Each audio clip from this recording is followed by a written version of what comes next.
نحمده ونصلي على رسوله الكريم اما بعد اعوذ باللہ من الشیطان الرجیم بسم اللہ الرحمن الرحیم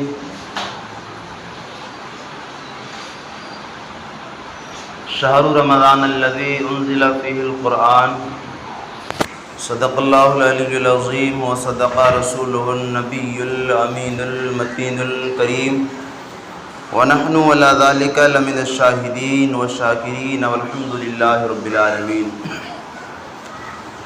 تمامی حضرات مل کر محبت کے ساتھ درود پاک پڑھ لیں۔ اللہم صلی علی سیدنا شفیعنا مولانا محمد مبارک وسلم صلی علیہ الصلاۃ والسلام دائما علیک یا رسول اللہ صلی اللہ تعالی علیہ وسلم۔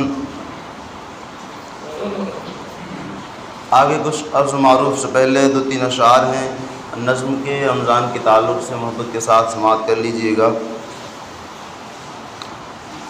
برکتوں کا ہے انوکھا سلسلہ رمضان میں، برکتوں کا ہے انوکھا سلسلہ رمضان میں، ارے برکتوں کا ہے انوکھا سلسلہ رمضان میں، اور باب رحمت ماشاء اللہ، باب رحمت ماشاء اللہ ہے کھلا رمضان میں، باب رحمت ماشاء اللہ ہے کھلا رمضان میں، اور ہیں فرشتے ان کی بخشش کے لیے کرتے دعا، ہیں فرشتے ان کی بخشش کے لیے کرتے دعا،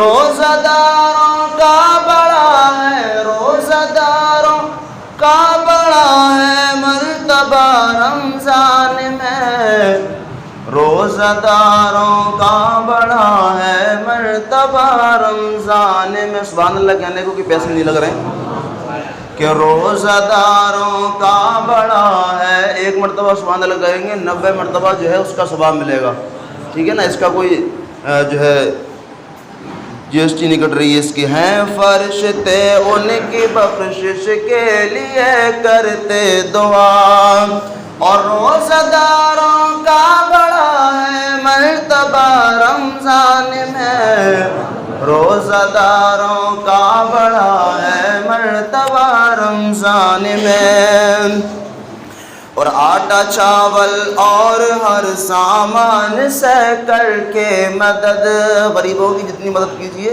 بہتر ہے اس مہینے میں، اور آٹا چاول اور ہر سامان سہ کر کے مدد لیجئے بڑھ کر غریبوں کی دعا رمضان میں، ارے لیجئے بڑھ کر غریبوں کی دعا رمضان میں، لیجئے بڑھ کر غریبوں کی دعا رمضان میں، اور کر کے تسبیح و تلاوت مسجدوں میں دوستوں، کر کے تسبیح و تلاوت مسجدوں میں دوستوں، لوٹیے ذکر و عبادت، لوٹیے ذکر و عبادت کا مزہ رمضان میں، لوٹیے ذکر و عبادت کا مزہ رمضان میں، روزہ داروں کا بڑا ہے مرتبہ رمضان میں۔ درود پاک پڑھیں۔ اللہم صلی علی سیدنا شفیعنا مولانا محمد مبارک وسلم صلی علیہ الصلاۃ والسلام دائما علیک یا رسول اللہ یا نبی اللہ یا حبیب اللہ صلی اللہ تعالی علیہ وسلم۔ حضرات، اس ماہ مبارک میں پہلا عشرہ جو ہوتا ہے جو رحمت کا کہا جاتا ہے، رحمت کا عشرہ جو گزر چکا ہے، اب جو دوسرا جو عشرہ چل رہا ہے اور وہ مکمل ہونے والا ہے شام تک، اس کو مغفرت کہتے ہیں. یعنی یہ عشرہ جو چل رہا ہے وہ مغفرت کا عشرہ چل رہا ہے. اور اس کے بعد میں شام سے شروع ہو جائے گا نجات کا عشرہ، یعنی جہنم سے آزادی کا عشرہ. تو ہمارے اندر یہ معمول پایا جاتا ہے کہ ہم شروع عشرے میں جو شروع عشرہ جو ہوتا ہے رحمت کا عشرہ، اس میں کافی تعداد میں، بھاری تعداد میں مسجدوں کو پر کر دیتے ہیں، مسجدوں کو بھر دیا کرتے ہیں اور آتے ہیں، خوب آتے ہیں، بہرحال آنا چاہیے. اور دوسرے عشرے میں آتے آتے ہم جو ہے بڑے ڈھیلے پڑ جاتے ہیں اور کم تعداد میں لوگ آنا شروع کر دیتے ہیں. ایسا محسوس ہوتا ہے جیسے کہ اب جو ہے اللہ اکبر عید قریب آ گئی ہے. بالکل دوسرا عشرہ شروع ہونے کے بعد ہی یہ شروع محسوس ہو جاتا ہے. حالانکہ دوسرا عشرہ 11ویں دن شروع ہوتا ہے، 10واں دن پورا ہونے کے بعد میں. تو جو رحمت کا عشرہ ہے اس میں بھی ہمیں چاہیے کہ مسجدوں کو پر رکھیں، اور جو مغفرت کا عشرہ ہے دوسرا اس میں بھی ہمیں چاہیے کہ مسجدوں کو پر رکھیں اور مسجدوں میں ٹائم کے حساب سے ہم مسجدوں میں آ جایا کریں، نماز کی پابندی کریں، روزے کی پابندی کریں. اور تیسرا عشرہ جو ہے جہنم سے آزادی.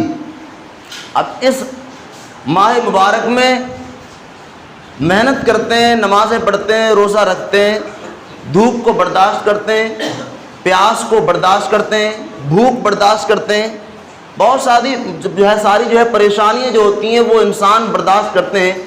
پھر کہیں جا کر کے نجات پاتے ہیں جہنم سے. نجات ہے نا، تیسرا عشرہ جو ہے وہ نجات کا ہے، جہنم سے آزادی کا ہے. تو جو انسان جہنم سے آزاد ہو گئے وہ کامیاب ہیں. جنہوں نے رمضان شریف کے ماہ مبارک میں اپنی بخشش کرا لی اور دوبارہ گناہوں سے توبہ کر لی، رب کریم کی بارگاہ میں گڑ گڑائے، اس کی بارگاہ میں سر کو جھکا دیا، حضور کی سنتوں کو اپنا لیا اور پھر جنتی ہو گئے، بخشے ہوئے میں شمار ہو گئے، تو وہ انسان کامیاب و کامران ہے. ورنہ شروع میں خوب جوش دکھایا، بیچ میں غائب ہوئے، آخر میں بھی غائب ہو گئے، تو یہ طریقہ نہیں ہونا چاہیے ہمارا. ہمیں چاہیے کہ ہم پورے رمضان شریف کے مہینے میں جو ہے شوق و ذوق کے ساتھ میں مسجدوں کو پر رکھیں اور مسجدوں میں تسبیح و تحلیل بھی کریں، اور جو قرآن پڑھنے والے وہ قرآن بھی پڑھتے رہیں. اللہ اکبر. یہ ماہ مبارک جو ہے صرف اور صرف گلیوں میں چہل پہل کرنے کا نام نہیں ہے. یہ ماہ مبارک صرف بستیوں میں چہل پہل کرنے کا نام نہیں ہے. یہ ماہ مبارک کے بعد صرف اونلی عید منانے کا نام نہیں ہے، بلکہ یہ ماہ مبارک حقیقت میں عید اسی کی ہوا کرتی ہے جو بخشے ہوئے میں شمار ہو جایا کرتا ہے. حقیقت تو عید کا معنی کیا ہوتا ہے؟ خوشی. عید اور ایک ہوتی ہے وعید. عید وعید. عید ہوتی ہے اس کے لیے جو بخش دیے گئے اور وعید ہوتی ہے اس کے لیے جو بخشے نہیں گئے. انہیں تو رونا چاہیے اپنی قسمت پر جو اس ماہ مبارک میں بھی ان کو نماز کی توفیق نہیں ملتی ہے. یعنی کتنے آپ کی نظروں میں، ہماری نظروں میں ایسے ہوں گے جو رمضان میں بھی نماز کے لیے نہیں آتے ہیں. تو انہیں چاہیے کہ اللہ کی بارگاہ میں گڑ گڑائیں اور آنسوؤں کے ذریعے یا پھر کسی اللہ والے کے بارگاہ میں جانے کے بعد اللہ والے کی حاضری، اللہ اکبر، اللہ والے کی بارگاہ میں اس کی جو ہے دربار میں حاضری دینے کے بعد گڑائیں، کیا پتہ اس کی دعاؤں سے ہی قسمت بدل جائے. ورنہ بہت مشکل ہے. اللہ اکبر. بہت بڑا احسان ہے اس بندے پر، اس رب کریم کا جس نے ہمیں اپنے گھر میں بلانے کی توفیق عطا فرمائی. ورنہ ہم اور آپ جانتے ہیں کتنے ایسے ہیں جو مسجدوں میں جن کے لیے آنے کی توفیق نہیں ہے، اور ہم کیا سمجھتے ہیں کہ ہمارا ایک ہفتہ ایک مہینہ کام نہ چلے تو کیا اللہ ہم سے ناراض ہے؟ یا ہمارے اللہ اکبر کمانے میں کوئی کمی آ جائے یا پھر ہماری لیے کوئی بیماری اللہ دے دے کہ اللہ ہم سے ناراض ہے؟ ناراض اللہ کب ہوتا ہے؟ اس کی پہچان کیا ہے؟ اللہ ناراض ہوتا ہے تو اللہ اکبر مال و دولت نہیں چھینتا، بلکہ جتنی روشنی اللہ تبارک و تعالیٰ سورج اور چاند کے ذریعے سے امیر کے گھر میں دیتا ہے اتنا ہی غریب کے گھر میں بھی دیتا ہے. اللہ تبارک و تعالیٰ انصاف پسند ہے، پروردگار عالم عادل ہے، وہ انصاف کو پسند کرتا ہے. حضرات محترم، تو وہ جو ہے چاند کی چاندنی نہیں چھینتا، سورج کی روشنی ہمارے گھروں سے نہیں چھینتا، بارش کے قطروں کو ہمارے گھروں پر آنے سے نہیں روکتا، اللہ اکبر ہمیں بھوکا نہیں رکھتا، بلکہ جب کسی بندے سے اللہ ناراض ہوتا ہے تو اس کو سجدے کی توفیق چھین لیتا ہے، سجدہ نہیں کر پاتا پھر بندہ، اپنے سر کے لیے سر کو نہیں جھکا سکتا پھر بندہ۔ بڑے بڑے ایسے ترم خان جو نماز کے لیے نہیں آ پاتے ہیں اور کافی مال و دولت ہے ان پر، اور لوگ ان پر رشک بھی کرتے ہیں، کہتے ہیں یار دیکھو نماز بھی نہیں پڑھتا پھر بھی اللہ اس کو دیتا ہے۔ ارے دیتا ہے، کیوں دیتا ہے؟ اس کو ڈھیل دی اللہ نے، یہی تو عذاب ہے اس کے اوپر۔ ہم اس کو سمجھتے ہیں کہ نہیں یار اللہ اس سے کتنا خوش، مال دینے سے خوشی کی نشانی نہیں ہے یہ، کسی کے پاس مال زیادہ ہے وہ خوشی کی نشانی نہیں ہے کہ اللہ خوش ہے اس سے، نہیں، بلکہ اللہ نے اس کو ڈیل دے رکھی ہے۔ اللہ خود کہتا ہے ہم بندے کو بہت ڈیل دیتے ہیں، اور جب پکڑتے ہیں تو اتنی سختی سے پکڑتے ہیں کہ پھر وہ برداشت نہیں کر پاتا بندہ۔ تو سمجھنا چاہیے، اور وہ بندہ چاہے وہ پیسے کے اعتبار سے کم ہے، پراپرٹی کے اعتبار سے کم ہے، لیکن اس کے لیے توفیق ہے وہ اپنے رب کی بارگاہ میں سر کو جھکا رہا ہے، اپنے رب کی تسبیح بیان کر رہا ہے، اپنے رب کی تعریف بیان کر رہا ہے، اللہ اکبر، تو وہ کامیاب و کامران ہے۔ کسی کی زبانیں نہیں رکتی ہیں سیاست کی بات کرتے ہوئے، کسی کی زبانیں نہیں رکتی ہیں دنیاوی تعریفیں کرتے ہوئے، کسی کی زبانیں نہیں رکتی اپنے خاندان کی، اپنے بڑے بڑوں کی تعریف کرتے ہوئے، لیکن وہ انسان کامیاب نہیں ہے جو دنیاوی اعتبار سے تعریف کرے، کامیاب وہی جو اللہ رسول کی تعریف بیان کرے۔ بڑے قسمت والے وہ لوگ جن کی زبانوں پر حضور کی تعریف رہتی ہے، اللہ کی ثنا رہتی ہے، اللہ کی تعریف رہتی ہے، اللہ اکبر۔ تو ہمیں چاہیے کہ ہم آخرت کی تیاری کریں، اور ہم یہ فکر کریں کہ اللہ مرنے کے بعد ہمارا کیا ہوگا۔ ہم یہ تو کوشش کرتے ہیں کہ ہمارے بچوں کا کیا ہوگا ہمارے جانے کے بعد، کہتے ہیں ہمارے بچوں کا کیا ہوگا، ہمارے بچوں کا مستقبل کیا ہوگا۔ ارے ہمیں بچوں کی سوچ رہے ہیں، بچوں کی سوچ ہے تو اس طریقے بھی تو سوچ سکتے ہیں کہ ہمارے جانے کے بعد ہمارے بچوں کے ایمان کا کیا ہوگا، کہ ہمارے جانے کے بعد ہمارے بچے بھی نماز پڑھیں گے، کہ ہمارے جانے کے بعد ہمارے بچے کسی غلط کام میں تو نہیں لگیں گے، کہ ہمارے قبر میں جانے کے بعد ہمارے بچے ہمارے لیے ایصال ثواب کریں گے یا نہیں کریں گے۔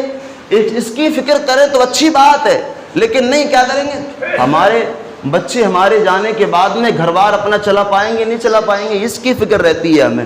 ارے وہ اللہ دینے والا ہے روزی، اس کی فکر ہمیں نہیں کرنی، ہمیں کم سے کم اتنا تو سوچنا ہے کہ ہمارے جانے کے بعد اللہ اکبر ہمارا کیا ہوگا۔ ہمیں اپنے بارے میں سوچنا ہے کہ ہمارا، یہ تو سوچتے ہیں کہ ہمارے بچوں کا کیا ہوگا، ارے ہمیں یہ بھی تو سوچے کہ ہمارا کیا ہوگا۔ ابھی اپنی پتہ نہیں ہے کہ مرنے کے بعد ہمارا ہونا کیا ہے، تو اس کی تیاری کون کرنا ہے؟ دوسرا نہیں کرے گا، اسے ہمیں خود کرنی پڑے گی اس کی تیاری۔ تو اللہ تعالیٰ ہمیں تیاری کی توفیق عطا فرمائے۔ تو ماہ مبارک کا ادب و احترام کریں، اس کی عظمت کو سمجھیں، ورنہ اس ماہ مبارک میں بتایا نا، حدیث میں نے پیش کی تھی، اس ماہ مبارک میں جو بخشا نہیں گیا پھر کب بخشا جائے گا؟ آئندہ رمضان تک اگر اس نے اللہ اکبر اس کی موت آ گئی اور رمضان کے مہینے میں نہ بخشا گیا تو اس کے پاس میں کوئی ایسی نیکی نہ ہوگی اسے جنت میں لے جا سکے۔ ماہ مبارک بہت بڑی عظمت والا، رحمت والا مہینہ ہے، اور اس ماہ مبارک کا ادب احترام کرنے کے بعد میں اللہ تعالیٰ دوسرے لوگوں کو بھی رحمت سے نوازتا ہے۔ بصرہ کے اندر ایک مجوسی تھا، مجوسی، یہ واقعہ آپ نے سنا ہوگا، مجوسی تھا، آتش پرست، آگ کی پوجا کرنے والا، خدا پرست نہیں تھا وہ، اللہ اکبر، کافر تھا۔ اس نے دیکھا اپنے بچے کے لیے بازار کے اندر، بصرہ کے بازار کے اندر کچھ کھا رہا ہے، رمضان شریف کا مہینہ ہے، کیا مہینہ ہے؟ رمضان کا مہینہ ہے، دن میں بازار کے اندر کچھ کھا رہا ہے۔ اس نے اپنے بچے کو دیکھا رمضان کے مہینے میں یہ کھا رہا ہے، مجوسی تھا، مجوسی کا بچہ، نہیں کافر تھا وہ، اس نے چانٹا لگایا کھینچ کے اس کے گال پر، کہا پتہ نہیں تجھے مسلمانوں کے رمضان کا مہینہ ہے، تو دن میں بازار میں کھاتا ہے کھڑے ہو کر کے؟ اس بچے نے کہا ابا جان آپ بھی تو رمضان کے مہینے میں دن میں کھاتے ہیں۔ تو کہا بیٹا میں کھاتا ضرور ہوں لیکن کھل کر کے سب کے سامنے نہیں کھاتا، یہ مسلمانوں کے رمضان کا مہینہ، اس کا ادب کرتا ہوں میں کسی کے سامنے کچھ نہیں کھاتا ہوں۔ اللہ اکبر، مجوسی تھا، کافر تھا وہ۔ جب اس نے یہ کہا بیٹا تو چلا گیا گھر پہ، بتایا جاتا ہے اس مجوسی کا جب انتقال ہوا وہ مجوسی مر گیا، کسی نے خواب میں دیکھا کہ وہ جنت میں ٹہل رہا ہے، سبحان اللہ۔ کافر تھا، کافر جنت میں جائیں گے کیا؟ نہیں جائیں گے، کافر جنت میں نہیں جائیں گے، لیکن وہ جنت میں کیسے گیا؟ اس سے پوچھا بھائی یہ بتاؤ تم جنت میں کیسے ٹہل رہے ہو، تم تو کافر تھے، کافر جنت میں کیا جانا کافر کا؟ تو اس نے کہا کہ واقعی میں کافر تھا، لیکن میں نے رمضان شریف کا ادب و احترام کیا اور اپنے بچوں کو ڈانٹا یا مارا اس کے لیے، رمضان شریف کا ادب و احترام کرنے کے لیے، تو اللہ نے مرنے سے پہلے مجھے ایمان کی دولت عطا فرما دی، اور میں جب مرا تھا تو مسلمان تھا، اللہ اکبر، تو اللہ نے مجھے جنت عطا فرمائی۔ یعنی رمضان شریف کا مہینے کا ادب و احترام اگر کوئی کرے تو رب کریم اتنا صلہ غیروں کو عطا فرماتا ہے ایمان کی دولت عطا کرنے کے بعد۔ تو بھلا جو مسلمان اس مہینے کا ادب و احترام کرے، اس مہینے کے روزے رکھے، نمازوں کی پابندی کرے، تو اللہ کیا عطا نہ کرے گا ہم کو۔ لیکن ہمیں اس کا ادب و احترام کرنے کی ضرورت ہے، اس کو سمجھنے کی ضرورت ہے۔ لیکن دیکھ لیں آپ، اب غیر مسلموں کی بات نہیں ہو رہی ہے، بلکہ اپنے ہی نوجوان بھائی چوراہوں پر کھڑے یوں ہی، کوئی کولڈ ڈرنک پی رہے ہیں دن میں، کوئی بیڑی پی رہے، کوئی کچھ کر رہے، کوئی کچھ کر رہے ہیں۔ ادب و احترام نہیں رمضان کے مہینے کا، نہ بڑوں کا احترام ہے، نہ رمضان کا احترام ہے، نہ ماں باپ کا احترام ہے، نہ کسی کا احترام ہے۔ یعنی ادب بالکل ہمارے اندر سے اب جاتا ہوا نظر آ رہا ہے۔ اور یاد رکھیں، جس قوم کے اندر سے ادب چلا جاتا ہے، ادب و احترام چلا جاتا ہے، تو وہ اس قوم کے لیے بے عزتی سے کوئی روک نہیں سکتا۔